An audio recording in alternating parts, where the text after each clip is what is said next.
Good morning मेरे प्यारे प्यारे बच्चों। चलिए आज हम लोग शुरू करते हैं थर्मोडायनेमिक्स और आज के इस लेक्चर में हम लोग कवर करेंगे एंट्रोपी को। तो सभी बच्चे इस वीडियो लेक्चर को अच्छे से वॉच करना और समझने की कोशिश करना। तो चलिए सबसे पहले हम एंट्रोपी को डिफाइन करते हैं। प्यारे बच्चों, एंट्रोपी को इंडिकेट किया जाता है डेल्टा एस से, राइट। तो अभी हम क्या करते हैं, एंट्रोपी को डिफाइन करते हैं। क्या लिखेंगे? इट इज़ द, मतलब entropy is the, entropy is the measurement of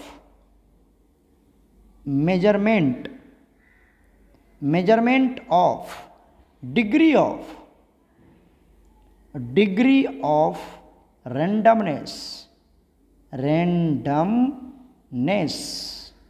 randomness को ही बोला जाता है। और क्या बोल सकते हैं इसको हम लोग? Disorderness of a system. क्या कहने का मतलब हुआ कि हमारे पास कोई एक गैसेस सिस्टम है, राइट। कोई गैसेस सिस्टम है, तो वो गैसेस सिस्टम कितना हद तक क्या है? डिसऑर्डर है। कितना हद तक डिसऑर्डर है, या उसकी रैंडमनेस कितनी हद तक है। जब आप उसकी रैंडमनेस या डिसऑर्डरनेस आप फाइंड आउट करना चाहते हैं, उसी को बोला जाता है एंट्रोपी। तो entropy is the measurement of degree of randomness और डिसऑर्डरनेस ऑफ अ सिस्टम। कोई भी सिस्टम कितना हद तक डिसऑर्डर हो चुका है, कितना हद तक रैंडमनेस शो कर रहा है, उसी को बोलते हैं हम एंट्रोपी। क्लियर हो गया क्या? तो आपको सबसे ज़्यादा फोकस करना है डिग्री ऑफ रैंडमनेस, राइट, और दूसरा डिग्री ऑफ डिसऑर्डरनेस। जब हम इसकी बात करते हैं तो इसी को बोला जाता है एंट्रोपी। क्लियर हो गया? अभी सब कुछ आपको समझ में आएगा। सेकेंड पॉइंट की बात कर लेते हैं हम लोग यहाँ पर। इट इज़ अ, मतलब entropy is the state function. कौन सा फंक्शन है? स्टेट फंक्शन है। क्यों है स्टेट फंक्शन? क्योंकि ऑलरेडी हमने आपको पढ़ा रखा है कि जहाँ पर आपको क्या लग जाता है, डेल्टा एस लग जाता है, तो क्या निकालेंगे यहाँ पर? S final minus S initial. तो जब आप इस तरह से कैलकुलेट करते हैं कोई भी चेंज इन एंट्रोपी या चेंज इन कोई भी वैल्यू आप इस तरह से कैलकुलेट करते हैं डेल्टा लगा करके, तो उसको बोला जाता है, क्या बोलेंगे उसको हम लोग? स्टेट फंक्शन बोलते हैं। तो ये हमारा स्टेट फंक्शन है। क्लियर हो गया? स्टेट फंक्शन है। एंट्रोपी क्या है? स्टेट फंक्शन हो गया। चलते हैं हम लोग नेक्स्ट पॉइंट की तरफ। थर्ड पॉइंट्स, इट इज मतलब entropy, it is an extensive property. ये कौन सी प्रॉपर्टी है? एक्सटेंसिव प्रॉपर्टी है। तो ये सब पॉइंट्स आप याद रखना, पेपर में आपको आएगा कि what do you mean by entropy of a system. तो आप ये सभी पॉइंट्स यहाँ पर एक्सप्लेन करेंगे। ये क्या है हमारे पास? एक्सटेंसिव प्रॉपर्टी, जो मास, शेप, साइज ऑफ सिस्टम पे डिपेंड करता है। ओके, क्लियर हो गया ये सारे पॉइंट्स। चलिए हम लोग चलते हैं, एंट्रोपी को मैथमेटिकली एक्सप्लेन करते हैं। तो मैथमेटिकली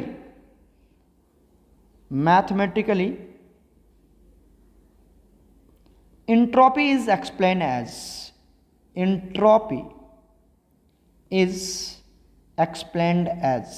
कैसे एक्सप्लेन किया जाता है? Explained as. कैसे लिखेंगे इसको? देखिए सभी बच्चे ध्यान से देखना। एक्सप्लेन्ड एज मैथमेटिकली हम क्या लिखते हैं कि delta S of a system is equal to, क्या होता है? Q upon temperature. ठीक है, ये हो गया हमारे पास मैथमेटिकली किसका एक्सप्रेशंस? एंट्रोपी का एक्सप्रेशंस यही होता है। एस किसका निकालने जा रहे हैं हम? सिस्टम का निकालने जा रहे हैं। डेल्टा एस किसका निकालेंगे? सिस्टम का। और आप उस सिस्टम को हीट देंगे तो यहाँ पर हम जनरली क्या लेते हैं? प्लस Q लेते हैं।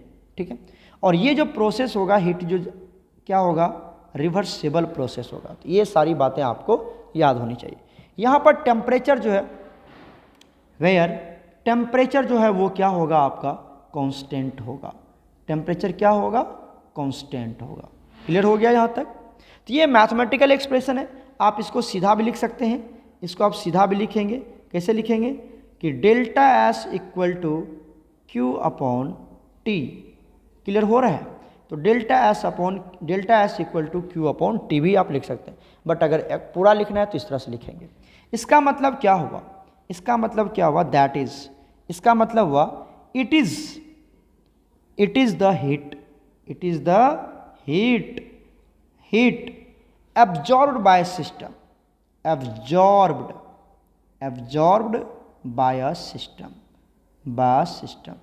एक सिस्टम कितना हीट एब्जॉर्ब कर रहा है। मतलब आप क्या लिखा था, आपने क्या लिखा था, यहाँ पर लिखा था प्लस, याद करो, प्लस क्यू कब लिखते हैं, जब सिस्टम हीट को एब्जॉर्ब करता है। तो इट इज़ द हीट, ये क्या आपका हीट है जो सिस्टम क्या कर रहा है, एब्जॉर्ब करता है। तो जो सिस्टम एब्जॉर्ब करता है वही हीट है, कहाँ पर, एट अ कांस्टेंट टेम्परेचर। आगे क्या लिख देंगे, at a constant temperature, at a constant temperature. तो समझ में आ गया। अगर आपको एंट्रोपी को एक्सप्लेन करना होता है तो क्या लिखेंगे, आपको अगर एंट्रोपी को एक्सप्लेन करना है तो क्या लिखेंगे, it is the heat, it is the heat लिखेंगे ना, absorb by system at constant temperature. एक कांस्टेंट टेम्परेचर पे एक सिस्टम जो हीट को एब्जॉर्ब कर रहा है उसी को बोला जाता है एंट्रोपी। क्लियर हो गया, जो हमने ऊपर में लिखा मैथमेटिकल एक्सप्रेशन उसी को वर्ड में भी एक्सप्लेन कर दिया। क्लियर हो गया।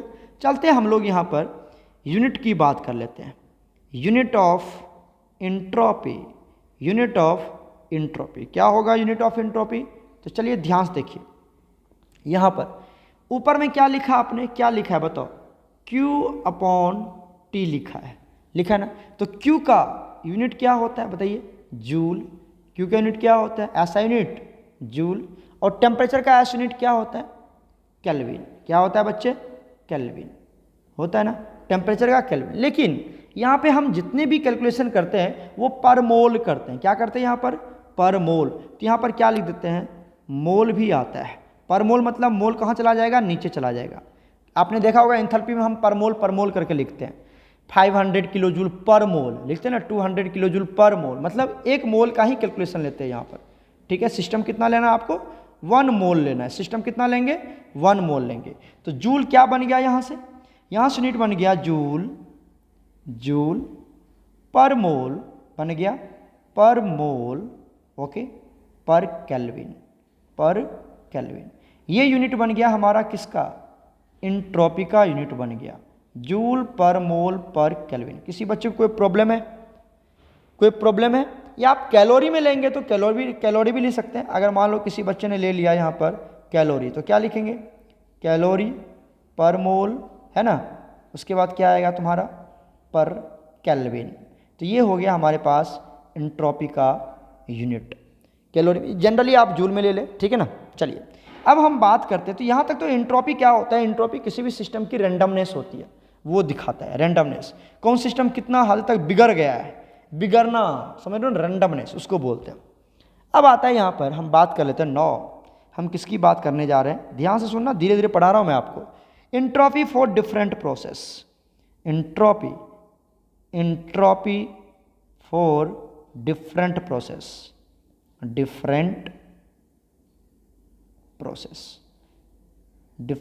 प्रोसेस। प्यारे बच्चों, हमने आपको वर्क पढ़ाया था तो वर्क भी डिफरेंट प्रोसेस में चेक किया था। हीट पढ़े थे उसको भी हमने डिफरेंट प्रोसेस में चेक किया था, heat in the case of different process, याद है। उसी तरह से अगर आप यहाँ पर क्या पढ़ने जा रहे हैं, अगर आप यहाँ पर एंट्रोपी पढ़ने जा रहे हैं तो हम एंट्रोपी की भी बात करेंगे, किसमें, फॉर डिफरेंट प्रोसेस।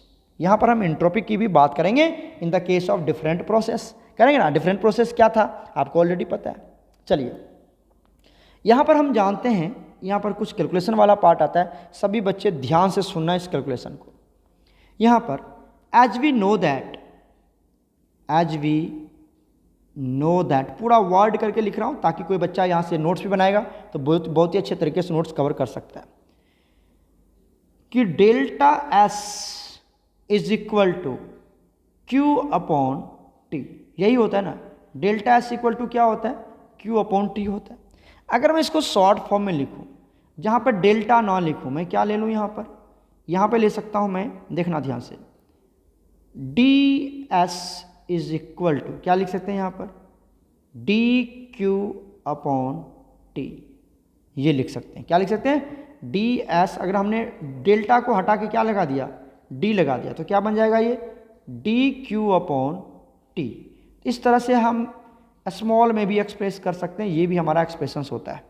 क्लियर हो गया। तो हमारे पास इंट्रॉपी को एक्सप्लेन करने के लिए दो तरीके इस तरह से आ गए। क्या क्या आ गया बताओ, एक बन गया ये वाला फॉर्मूला और एक बन गया ये वाला फॉर्मूला। तो हम दोनों फॉर्मूला यूज करते हैं किसको एक्सप्लेन करने के लिए, इंट्रॉपी को एक्सप्लेन करने के लिए। समझ में आ गया। तो हम इसी फॉर्मूला का ज़्यादा यूज़ करेंगे। ये तो कॉमनली बोल सकते हैं, हम बोल चाल के लैंग्वेज में बोल देते हैं कि delta S equal to Q upon T, जहाँ पर क्यू क्या होगा फॉर रिवर्सिबल प्रोसेस, क्यू दिया जाता है सिस्टम को, और जो डी है उसकी कहानी हम आगे अभी कैरी फॉरवर्ड करेंगे। ठीक है, चलिए ये हमारा इक्वेशन है। अब हम क्या करते हैं यहाँ पर, now integrate both sides. Now इसको हम इंटीग्रेट कर रहे हैं, इसको हमको आगे लेके बढ़ना है, ठीक है ना, ध्यान से देना। इसलिए इंटीग्रेट लिया क्योंकि इंटीग्रेशन में स्मॉल डी यूज आता है, कैपिटल डी यूज नहीं आता है।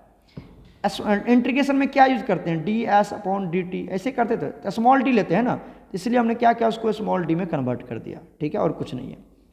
Now integrate both side, integrate both side, दोनों साइड क्या करना है आपको, इंटीग्रेट कर देना है।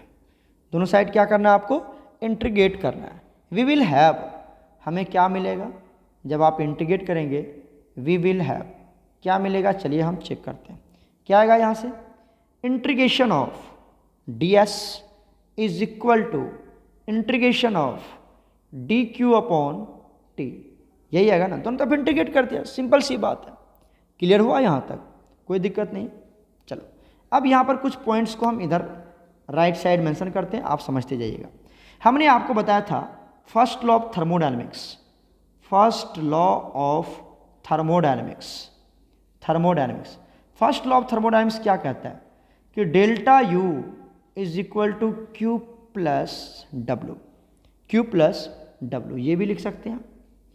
उसके बाद शॉर्ट फॉर्म में अगर लिखूं तो क्या लिख सकते हैं, delta U is equal to delta Q plus delta W, ये भी लिख सकते हैं आप डेल्टा लगा के, है ना।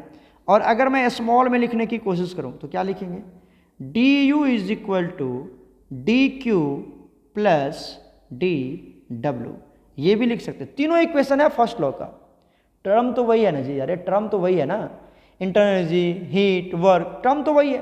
कहीं पर कैपिटल वो डेल्टा यूज कर रहे हैं, कहीं पर स्मॉल डी यूज कर रहे हैं, बस अंतर वही है। ठीक है ना। तो आप इस इक्वेशन से हमें क्या करना है, आगे फॉरवर्ड लेके चलना है। ध्यान से सुनते जाओ, कहाँ पर कौन सा इक्वेशन किस तरह से यूज़ किया जा रहा है, इस इक्वेशन का यूज़ करना है हमें। तो यहाँ पर बताइए डेल्टा क्यू अगर मैं निकालूँ, ये डेल्टा क्यू निकाल लूँ तो क्या आएगा, D U minus D W is equal to क्या आएगा, डी क्यू आएगा, आएगा ना बच्चे।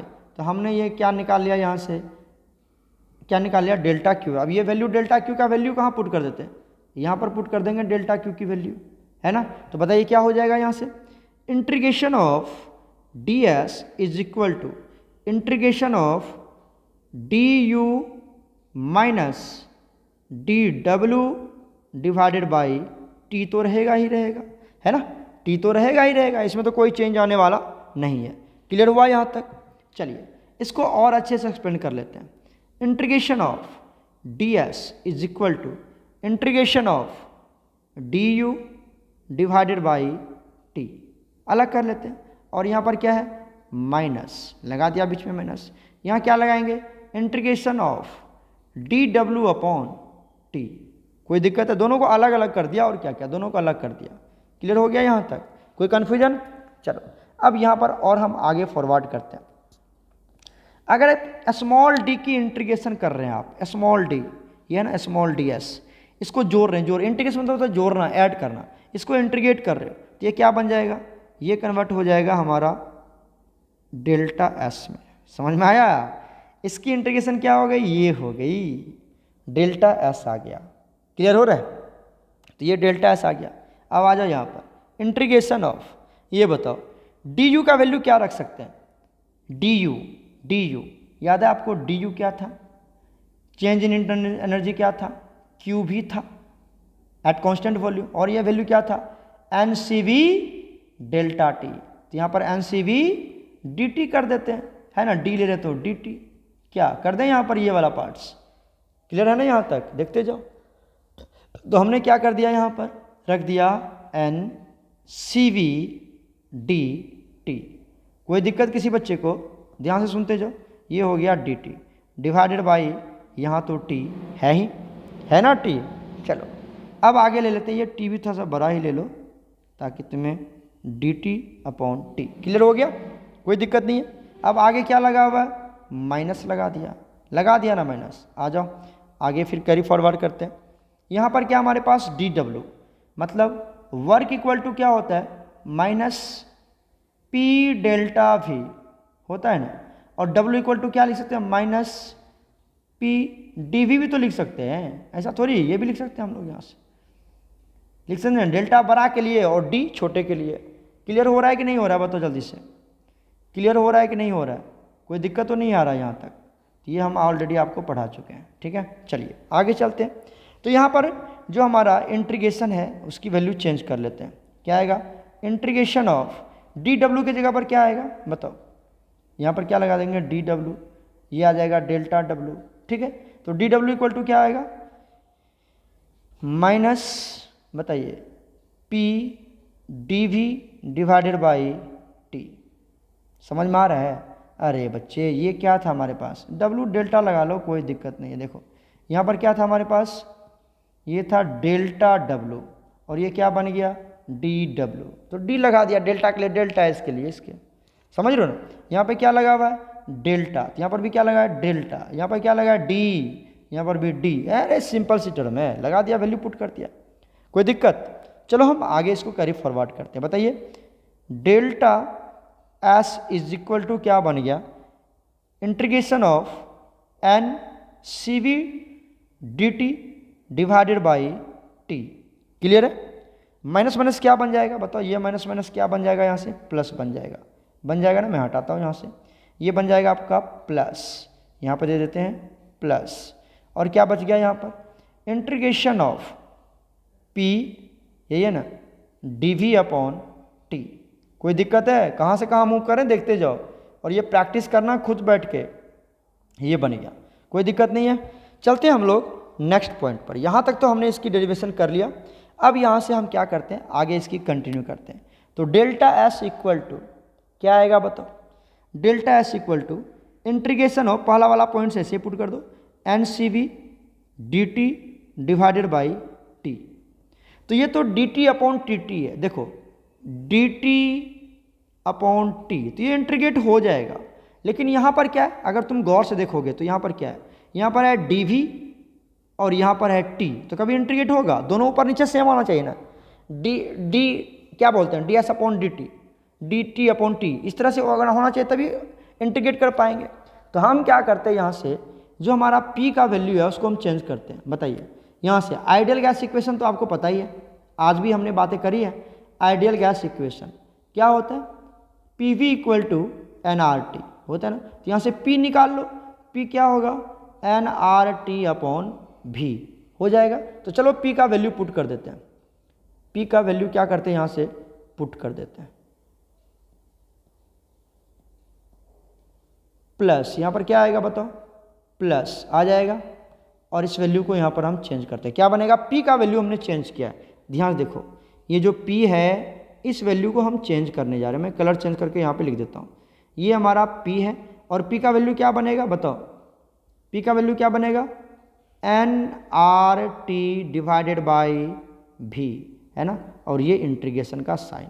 सुन रहे हैं हमारी बात, आगे क्या आएगा डी वी अपॉन, नीचे क्या बचा हुआ टी बचा है ना बच्चे, बताओ कोई दिक्कत है क्या किसी बच्चे को, समझ में आ रहा है कि नहीं आ रहा है, समझ में आ रहा है, देखते जाइए, मैं आगे यहाँ पे क्लियर करते चला जाता हूँ आपको, ठीक है।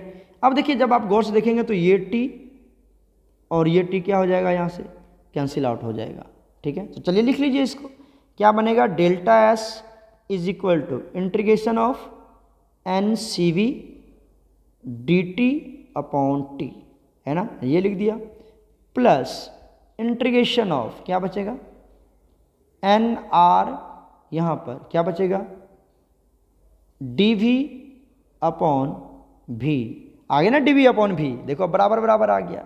वहाँ पर भी क्या था, डी टी अपॉन टी, तुम इसको हटा लो, इस तरह से लिख लो तो तुम्हें पता चलेगा यहाँ पर भी क्या है, यहाँ पर भी क्या है, डी टी अपॉन टी है। पता चल रहा है ना, दोनों इक्वल वैल्यू आ गया हमारा। अब इसको क्या करते हैं, इंटीग्रेट करते हैं। इसको करेंगे हम T1 से लेकर के T2 तक, और इसको इंटीग्रेट करेंगे V1 से लेकर के V2 तक, है ना। चलिए इंटीग्रेट करते हैं, क्या लिखेंगे, delta S is equal to integration of T1 से लेकर के T2 तक, क्या आएगा formula, N C V D T upon T आएगा ना, कोई दिक्कत तो नहीं, प्लस ये क्या आएगा, इंटीग्रेशन ऑफ V1 से लेकर के V2 तक, और क्या आएगा, अच्छा एन आर, तो एन आर क्या है हमारे पास यहाँ पर, कांस्टेंट टर्म है, एन आर क्या है, कांस्टेंट टर्म है। तो कांस्टेंट टर्म को क्या करें, बाहर निकाल लें, कांस्टेंट टर्म को बाहर निकाल लें। यहाँ पर एन आर कांस्टेंट है, यहाँ पर एन सी वी कांस्टेंट है, दोनों को बाहर निकाल लेते हैं। चलिए दोनों को बाहर निकाल लेते हैं, ध्यान से देखना, एक सेकेंड। तो यहाँ से क्या बाहर आ जाएगा, यहाँ से बाहर आ जाएगा एन सी वी, बाहर आ गया बाहर, और क्या बच गया अंडर, सोचो यहाँ बच गया T1 से लेकर के T2 तक, और इंटीग्रेट करेंगे हम dt अपॉन टी, इसीलिए तो एक के इक्वल क्या था।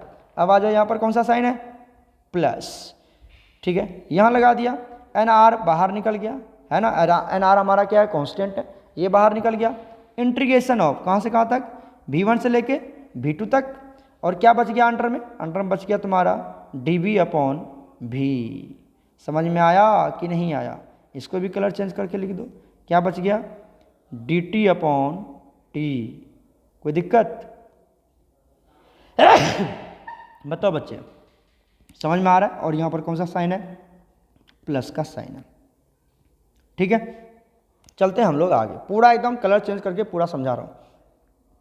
तो डेल्टा एस इक्वल टू क्या हो जाएगा, यहाँ से एन सी वी आ जाएगा, और इसका जो इंटीग्रेशन है, समझना, इसका जो इंटीग्रेशन है, कलर चेंज कर दूं क्या, देखो इसका जो इंटीग्रेशन है, ये जो इंटीग्रेशन इसका वैल्यू आता है, हमने आपको बता रखा है कहाँ से कहाँ तक, ln, और क्या आएगा, t ही आएगा, और ये वैल्यू कहाँ से कहाँ तक लाई करेगा, बताओ, ये वैल्यू लाई करेगा T1 से T2 तक। तो ब्लू कलर का इंटीग्रेशन ब्लू कलर में लिख दिया, पूरे का वैल्यू यही होगा, पूरा का वैल्यू यही होगा, ठीक है। अब आ जाओ यहाँ पर क्या लिख देते हैं, प्लस लिख दिया, आगे क्या लगा हुआ है, एन आर तो लगा हुआ है ही, और इसका इंटीग्रेशन का वैल्यू क्या आएगा, सोचो, इसका इंटीग्रेशन करने जा रहे हैं, इसका इंटीग्रेशन, जिसकी इंटीग्रेशन की वैल्यू क्या आएगी, बिल्कुल वैसा ही आएगा, क्या आएगा यहाँ पर ln भी, और ये वैल्यू कहाँ से कहाँ तक ला करेगा, बिल्कुल वैसा ही है ना जी, V1 से लेकर के V2 तक, क्लियर, समझ में आ रहा है, ये उसका वैल्यू है। तो ब्लू पिंक कलर से पिंक कलर देख लो किस तरह से, और एन आर को क्या कर दिया हमने, बाहर कर दिया, ये एन आर बाहर है, ये एन आर कहाँ है बच्चे, बाहर है। ओके चलो, क्लियर हो रहा है ना, चेक कर लो, कोई प्रॉब्लम तो नहीं है, एकदम आराम आराम समझा रहे हैं हम आपको, ठीक है। चलिए यहाँ पर ये निकाल लिया हमने, अब ये बात कर लेते हैं हम लोग किसके लिए, देखो अब इसका आगे का कैरी फॉरवर्ड करते हैं। डेल्टा एस इक्वल टू क्या आएगा, यहाँ पर क्या आएगा, बस सोचो, ये आ जाएगा एन सी वी तो आएगा ही आएगा, और एल एन ये क्या आ जाएगा, चलो इसको ब्लू कलर से लिखते हैं, एल एन, ठीक है।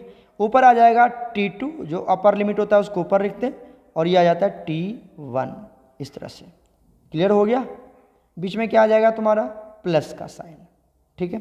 आगे क्या आएगा बताइए, एन आर आ गया, अब बिल्कुल इसको भी वैसे ही इंटीग्रेट कर लो, वैल्यू पुट कर दो, क्या आ जाएगा, ln V2 अपॉन V1, समझ में आया, समझ में आया। अब आपको ऑलरेडी पता है, ये तो इक्वेशन बन गया। अब हमें पता है कि ln इक्वल टू क्या होता है, 2.303 लॉग होता है टू दी बेस 10, ये होता है, ठीक है ना। ये तो क्या है बच्चे, ये होता है, क्योंकि ln में हम लॉग का कोई भी प्रॉब्लम सॉल्व नहीं कर पाते हैं, तो हमें उसको किस में कन्वर्ट करना होता है, लॉग टू दी बेस 10 में कन्वर्ट करना होता है। तो ये ln इक्वल टू होता है, ln क्या है, नेचुरल लॉग, पढ़ा है ना कभी हमने आपको, ln नेचुरल लॉग, ठीक है, इस तरह से। चलिए अब क्या करते हैं, यहाँ पर वैल्यू पुट कर देते हैं ln का।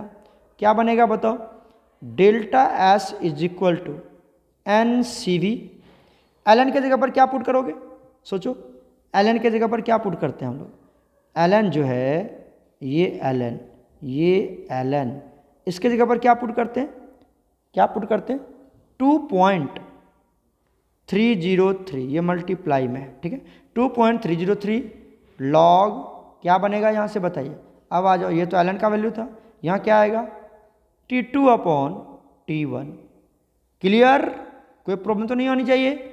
प्लस पूरा कलर बता रहा हूँ मैं आपको छोड़ के, आगे क्या आएगा यहाँ पर NR आएगा, NR ln के जगह पर क्या आएगा, सोचो, इस ln के जगह, इधर इधर देखो, इधर ln के जगह पर क्या आएगा, वही बात है, इंटू 2.303 क्या आएगा log टू दी बेस 10। तो 10 लिखो या नहीं लिखो कोई फर्क नहीं पड़ता है। आगे क्या आएगा पता चला आपको, आगे आएगा V2/V1। कोई दिक्कत, चलो इसको अरेंज कर लेते हैं, इसको अरेंज कर लेते हैं। तो बताइए यहाँ से अरेंज करने के बाद क्या मिलेगा, delta S is equal to, delta S equal to क्या लिखेंगे यहाँ पर बताइए, 2.303 लॉग, लिख लिया, पता चल रहा है कौन सा लिख रहे हैं, चलो ब्लैक वाला ही लिख देते हैं यहाँ पर, ये वाला पॉइंट्स क्या है यहाँ पर बताओ 2.303, ठीक है, और आगे क्या लिख लेते हैं यहाँ पर, आगे लिख लेते हैं चलो NCV, NCV, आगे क्या लिखेंगे लॉग, आया था ना लॉग, और क्या आएगा T2/T1, T2/T1। क्लियर हुआ क्या, नहीं हुआ, ठीक है। प्लस आगे क्या आएगा प्लस, तो हमने प्लस ले लिया, फिर यहाँ से क्या होगा 2.303 आगे ले लीजिए आप, क्या आएगा यहाँ से 2.303, आगे क्या आएगा NR, ऑलरेडी पता है आपको NR आएगा, आगे क्या लगा रहेगा यहाँ पर लॉग टू दी बेस 10, और क्या आएगा यहाँ से V2/V1, V2/V1। तो इस तरह से ये जो फॉर्मूला बना, this formula is too much very very important, this formula is too much very very important. ये फॉर्मूला हमारा बहुत बहुत इंपॉर्टेंट है, सभी बच्चे इसको अच्छे समझना।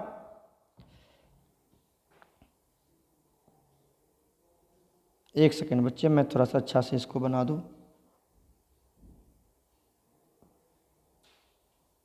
चलो ऐसे ही लिख लेते हैं। तो ये वाला जो फॉर्मूला हमारा वेरी वेरी इंपॉर्टेंट है, चेक करो समझ में आ रहा है या कोई दिक्कत है। ये वाला फॉर्मूला जो है, this formula is too much important. Okay, चलो ये हमने लिख लिया, ये मेन फॉर्मूला है। अब हम यहाँ से डिफरेंट डिफरेंट प्रोसेस की बात करेंगे। तो डेल्टा एस का वैल्यू ये आता है, आपको ये याद रखना है कि डेल्टा एस का वैल्यू क्या होता है 2.303 NCV log T2/T1 plus 2.303 NR log V2/V1। एकदम याद रखना इसको, एकदम याद कर लेना ये फॉर्मूला। अब चलते हैं हम पहला केस फर्स्ट में हम बात करते हैं फॉर आइसोथर्मल प्रोसेस। किसके लिए बात करेंगे हम, फॉर बताइए आइसोथर्मल प्रोसेस, आइसोथर्मल प्रोसेस की बात करेंगे। तो आइसोथर्मल प्रोसेस में क्या होता है आपको पता है कि जो डेल्टा टी है, या फिर आप बोल सकते हैं जो डी टी है, इसकी वैल्यू क्या होती है 0, यही होता है ना जी। ये हमने यहाँ से मेंशन कर लिया, क्लियर। अब आ जाओ, अभी मैंने आपको एक इक्वेशन समझाया था, क्या इक्वेशन समझाया था याद कीजिए। हमने आपको बताया था कि delta S is equal to NCV integration of DT/T, कहाँ से कहाँ तक, अच्छा चलो पहले लिख लेते हैं, plus NR integration of dV/V, कहाँ से कहाँ तक, ये T1 से लेकर के T2 तक, ये V1 से लेकर के V2 तक।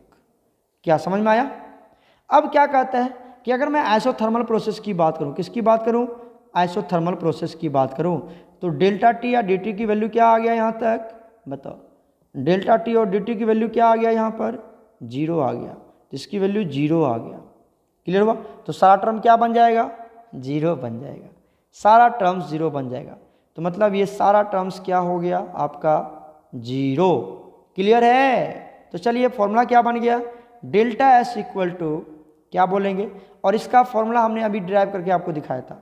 जब हमने इसको सॉल्व किया था तो क्या बना था इसका इक्वेशन बताइए। इसका इक्वेशन बना था 2.303, ओहो 2.303, आगे क्या लिखे थे, N R log to the base 10 V2 upon V1। अभी तो लिखा था हमने, याद है? इस तरह से ये फॉर्मूला हमने यहाँ से ड्राइव कर लिया। कोई दिक्कत किसी बच्चे को, कोई किसी बच्चे को प्रॉब्लम है पूछ सकता है, यहाँ तक हमने इसको एक्सप्लेन किया है। ठीक है, ये इंपॉर्टेंट बन गया। आइसोथर्मल के केस में डेल्टा टी की वैल्यू जीरो कर देना। ठीक है, और अगर यहाँ पर प्रेशर का केस पूछ लेता है, और तो प्रेशर का केस पूछ लेगा तो क्या लिखेंगे, delta S equal to 2.303 N R log क्या लिखेंगे, P1 अपॉन P2 लिखेंगे ना बच्चे, P1 अपॉन P2। ऐसा क्यों लिखा, ऐसा क्यों लिखा बच्चे बताओ? क्योंकि हमने आपको बताया, बॉयल्स लॉ की बातें करी थी हमने कि P1 V1 इक्वल टू होता है P2 V2, किसके according, from Boyle's law, from Boyle's law. Boyle's law के according P1 V1 equal to P2 V2। अगर मैं यहाँ से V2 अपॉन V1 निकालूँ, V2 अपॉन V1 निकालो तो क्या आएगा वैल्यू, P1 अपॉन P2 आएगा ना। तो ये आ गया P1 अपॉन P2, कहाँ पुट कर दिया हमने, जहाँ पर V2 अपॉन V1 था। क्लियर हो गया? तो ये प्रेशर, ये तो हमने आपको वहाँ पर पढ़ाया था जब वर्क कैलकुलेट कर रहे थे, याद है आपको 2.303 वाला केस, N R log P1 upon P2। Clear हो गया यहाँ तक, कोई दिक्कत नहीं है। चलिए अब बात करते हैं हम सेकेंड केस, किसकी, for isochoric process, for isochoric process. बताइए, आइसोकोरिक प्रोसेस में हम जानते हैं कि डेल्टा V या फिर डी वी की वैल्यू क्या होना है, जीरो है। कॉन्स्टेंट रहता है ना जी, तो कॉन्स्टेंट जीरो हो जाएगा उसका चेंज, चाहे वह स्मॉल डी निकालो या कैपिटल डी के लिए निकालो, तो जीरो ही होना है ना। अब आ जाओ यहाँ पर, ये तो होता ही होता है ना। चलिए यहाँ से देखिए हम निकाल लेते हैं, एज वी नो दैट, जैसा कि हमने आपको सिखाया है। क्या सिखाया है बताइए, कि delta S is equal to N C V, right, integration of D T upon T plus, याद है आप लोगों को क्या लिखते थे, N R integration of D V upon V, है ना। तो यहाँ पर क्या बना लिया हमने, T1 से लेकर के T2 तक, और ये V1 से लेकर के V2 तक, ये तो आपको ऑलरेडी पता है। अब आइसोकोरिक प्रोसेस है, किसकी बात हो रही समझिए, तो बात हो रही है आइसोकोरिक प्रोसेस की। तो आइसोकोरिक प्रोसेस में डेल्टा V या ये इसकी वैल्यू क्या होना है, जीरो। तो ये टर्म क्या बन गया आपका, जीरो बन गया ना। तो ये पूरा टर्म्स क्या बन जाएगा, ये पूरा टर्म हो जाएगा आपका जीरो, पूरा टर्म क्या बन जाएगा यहाँ से, जीरो बन गया। तो बता दीजिए हमारे पास डेल्टा एस का इक्वेशन क्या बन गया। इसको जब हम सॉल्व आउट करते थे, तो क्या आता था वैल्यू, याद है? इसको जब हम लोग सॉल्व करते थे जिसका वैल्यू आता था 2.303, राइट, आगे NCV, और यहाँ पर लॉग, याद है, T2 अपॉन T1, है कि नहीं, भूल गए क्या? ये तो हमारा फॉर्मूला आता था, NCV log T2 upon T1। कर लोगे कि नहीं कर सकते हो, ये बताओ जल्दी से, फटाफट कर लोगे। इस तरह से ये आपका एक फॉर्मूला बन गया। ठीक है, इसको ऐसे ही अंडरलाइन करते हैं।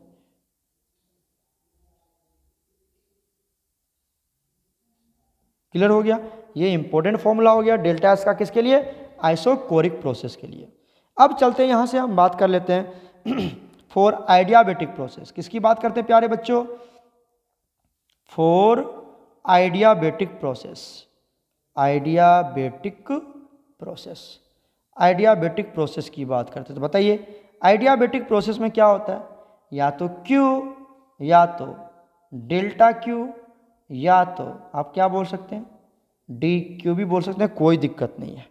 इसका वैल्यू कितना होता है, 0 होता है ना 0, याद रखना ये सब एक ही बात हो रही है। तो यहाँ पर क्या होता है, आप जानते हैं कि डेल्टा S इक्वल टू क्या होता है, डेल्टा Q अपॉन T होगी ना। तो इसका वैल्यू कितना आ जाएगा आपका, ऊपर में 0, तो ये जो टर्म्स है, ये टर्म क्या है इसका, ये तो 0 है, तो वैल्यू कितना आ गया 0। तो समझ में आया, एंट्रोपी की वैल्यू क्या होगी 0 होगी, यहाँ पर नो एंट्रोपी। एडियाबैटिक के केस में एंट्रोपी चेंज क्या होगा 0। समझ में आया या नहीं आया ये बताओ हमें जल्दी से फटाफट। क्लियर हो रहा है, कोई कन्फ्यूजन है? चलते हैं हम लोग नेक्स्ट केस देख लेते हैं। फोर्थ केस होगा ना, ये फोर्थ केस ही होगा। किसकी बात करते हैं हम, फॉर आइसोबारिक प्रोसेस। आइसोबारिक के केस में क्या होता है, डेल्टा P बोलो या फिर क्या बोल सकते, जैसे DP तो यूज आया नहीं आज तक, DP का वैल्यू क्या होगा यहाँ पर 0 होगा। क्लियर हो गया, ये आइसोबारिक प्रोसेस की बात कर रहे हैं हम। चलिए आइसोबारिक में आपको हमने क्या पढ़ाया कि जो हमारा QP है, जब हमारा P कांस्टेंट रहता है, बताओ यहाँ से, when ever P is constant, when ever जब आपका P क्या रहता है इज कांस्टेंट, जब आपका प्रेशर कांस्टेंट होता है तो उसको एक नाम दिया जाता था, क्या नाम दिया जाता था, P इज कांस्टेंट, तो जो हीट आता था उसको क्या बोलते थे, इंथैल्पी बोलते थे। जब P आपका कांस्टेंट हो जाए तो इसका एक नाम दिया जाता था, क्या दिया जाता था बताओ, डेल्टा H। और डेल्टा H इक्वल टू क्या बताया था मैंने आपको, हीट एट कांस्टेंट प्रेशर बताया था ना। और इसकी वैल्यू क्या आया था, NCP, बोलो बोलो बोलो, डेल्टा T बोलो या DT बोलो, कोई दिक्कत नहीं। समझ में आ रहा है, समझ में आ रहा है। चलो यहाँ पर क्या करते हैं हम, DT लिख लेते हैं, डेल्टा T लिख लेते हैं, कुछ भी लिख लो कोई दिक्कत नहीं, डेल्टा T लिखो DT लिखो, कुछ नहीं, क्योंकि तुम यही पढ़े होगे, आज हमने यही बात करी है। ठीक है ना। अब आइए यहाँ से, ये तो हमने कैलकुलेट यहाँ तक पहुँच गए, लेकिन क्या यहाँ पर प्रेशर का कोई टर्म आया क्या, प्रेशर का कोई टर्म आया क्या, देखिए तो कोई टर्म नहीं आया प्रेशर का। तो हम क्या करेंगे, इसको इंटीग्रेट करना पड़ेगा ना फिर से। तो यहाँ पर आइए क्या लिखते हैं हम लोग, delta S equal to integration of DQ upon T करेंगे। तो DQ का वैल्यू क्या रखेंगे एट कांस्टेंट प्रेशर, बताइए, इंटीग्रेशन ऑफ NCP, आगे क्या लगा देते हैं DT अपॉन T, याद आ रहा है। अब डेल्टा Q की वैल्यू यहाँ पर NCP क्यों लिया हमने, DQ की वैल्यू क्या लिया हमने, NCP DT लिए, क्यों, क्योंकि कांस्टेंट प्रेशर की बात हो रही है बच्चे, कांस्टेंट प्रेशर की बात हो रही है ना, यहाँ पे दिख रहा होगा आपको। चलिए यहाँ से क्या आ गया, डेल्टा एस इक्वल टू क्या लिखेंगे, NCP, जैसे NCP को बाहर कर देते थे तो NCP को क्या कर दिया, बाहर कर दिया, integration of DT upon T। और कहाँ से बताइए, T1 से लेकर के T2 तक। क्लियर है, कोई कन्फ्यूजन है? तो फॉर्मूला क्या बनेगा यहाँ से, delta S equal to NCP। अच्छा, और ये हमारा क्या होता है, इसको जब इंटीग्रेट करेंगे, चलो मैं पूरे करके दिखाता हूँ। NCP तो बाहर है, और जब आप इसको इंटीग्रेट करेंगे, किसको, इसको इंटीग्रेट करेंगे तो ये वैल्यू कितना आता है, अभी बताया था मैंने आपको, ln T, और कहाँ से कहाँ तक, T1 से T2 तक। समझ में आई या नहीं आई, समझ में आ रहा है बच्चे, आ रहा है। तो यहाँ पर हमने क्या लिख लिया, NCP। ओके चलें आगे, आ जाओ। अब तो सीधा सा बात निकाल लेंगे ना कि डेल्टा एस इक्वल टू क्या होगा, NCP, और ये क्या हो जाएगा हमारा, इसकी वैल्यू जब निकालेंगे तो ln T2 अपॉन T1, यही आएगा ना, T2 अपॉन T1। अब ln को किस में कन्वर्ट कर लेते हैं हम, ln को कन्वर्ट कर लेते हैं लॉग में, तो क्या लिखेंगे इसको, log T2 अपॉन T1, और लॉग से पहले क्या लगा देंगे आप यहाँ पर 2.5 2.303। आगे क्या लगा रहेगा यहाँ पर, NCP लॉग, आगे क्या आएगा आपका T2 अपॉन T1। क्लियर है। और लॉग टू द बेस कितना लेते हैं, वो तो 10 ही लेते हैं। और ये किसका फॉर्मूला बन गया हमारे पास, डेल्टा एस का फॉर्मूला बन गया। बताओ समझ में आई या नहीं आई समझ में। ठीक है, तो डेल्टा एस का फॉर्मूला क्या बनेगा, 2.303 NCP log T2 upon T1। जैसे हमने एनसीपी का केस किया था वैसा ही बिल्कुल है।